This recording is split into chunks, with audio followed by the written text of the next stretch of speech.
A simple way to describe liberation is the death of the ego. The battle between God and a villain doesn't just represent the triumph of good over evil, but the eternal struggle between the ego and the self. Ravan, for example, represents ego or identification with the body, which is wrong understanding.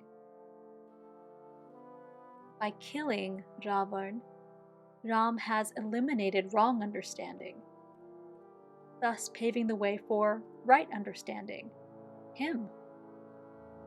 He represents the true knowledge that we are all God and not the body, hence the phrase Atma Rama Anand Ramana, which can be translated as Ram, you are the embodiment of bliss, who is satisfied in the inner self alone.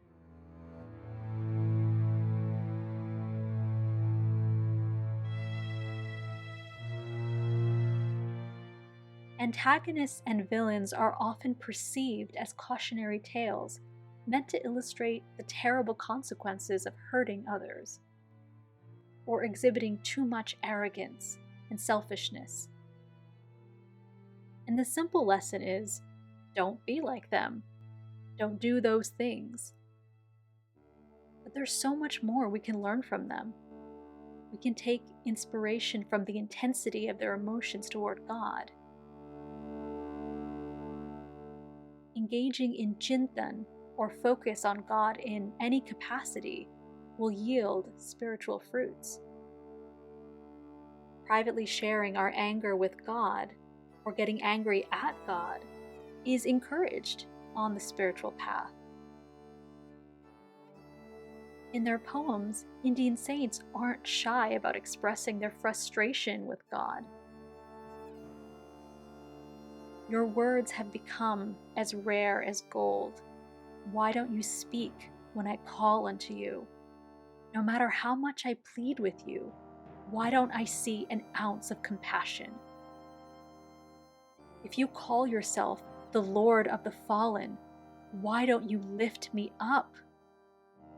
I offer myself to your feet, a challenge to your claims of mercy. I have no fascination for you, God. I'm not going to serve you anymore. You are not generous.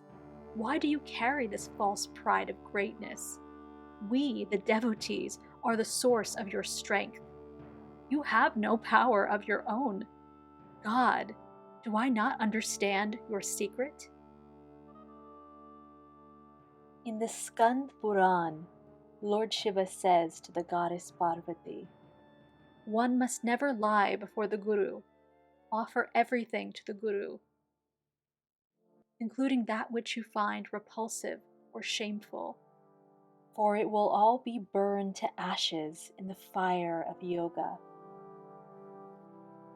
To be clear, when Lord Shiva uses the word lying, he doesn't just mean saying things that are untrue.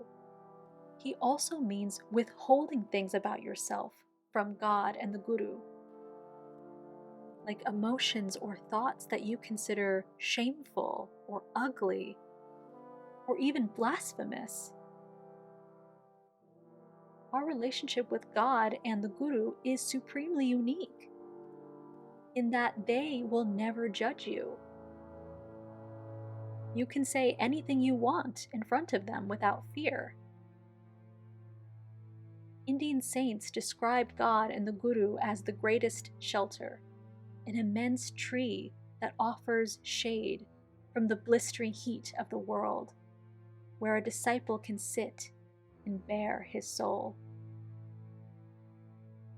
Lord Shiva says, I salute Sri Guru, whose 2 lotus feet remove the pain of duality, and who always protects one from calamities. Salutations to Sri Guru, who indeed saved all the devoted ones who climbed the tree of the mundane world and were falling into the ocean of hell. All this is to say, feel free to be vulnerable with God. Share your anger, resentment, disappointment, frustration, and desires. Anything that bothers you. अब आपकी और मेरी जंग शुरू हो गई. Shout, cry, scream at him if you want to. Uncle ने मुझसे हमेशा यही कहा कि मैं तुम सबका बेटा हूँ, लेकिन मैंने आज तक तुमसे कुछ नहीं मांगा.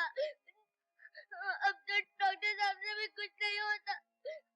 अगर मेरी दीदी को कुछ हो गया तो तुमसे बात नहीं करूंगा, तुम्हारी शक्ल नहीं देखूंगा, तुम्हारे पास नहीं आऊंगा. तुम चाहो तो मेरी जान ले लो, पर मेरी दीदी को अच्छा कर दो, दीदी को अच्छा कर दो, दीदी को अच्छा कर दो. This spiritual practice has transformative powers. Let me know how it goes. See you next time. Bye.